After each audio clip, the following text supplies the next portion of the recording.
Réfléchir à l'organisation de ses obsèques, au départ, Christelle n'y voyait pas d'intérêt. Mais il y a quelques jours, elle a perdu sa grand-mère.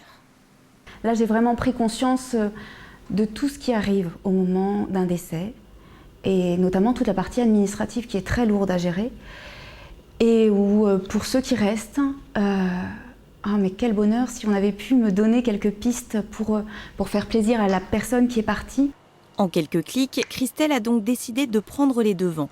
Elle s'est inscrite sur RIP Online, un site gratuit où elle peut déposer ses dernières volontés. Cérémonie funéraire, poèmes, musique, tout doucement elle remplit les cases, juste au cas où. Ce concept, c'est Catherine qui l'a créé. Une démarche citoyenne pour cette habitante d'Olivet qui a vu l'une de ses amies complètement démunie face à la mort de son mari. Quand on est jeune, on a 20 ans, on a 40 ans, même 60, on est encore très jeune, on a encore plein d'années, de belles années à vivre. On n'a pas forcément envie d'aller chez le notaire. Et puis le notaire n'est pas forcément le premier informé. Puisque quand il y a un décès, dans les 24 heures, il faut prendre la décision. Donc le notaire, il n'est pas là. Le seul document qu'on a, c'est le livret de famille, et puis sa conscience, et puis la connaissance de la personne en se disant qu'est-ce qu'elle aurait voulu.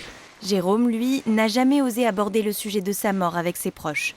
Passer par le site, c'est donc une bonne échappatoire, mais pas seulement.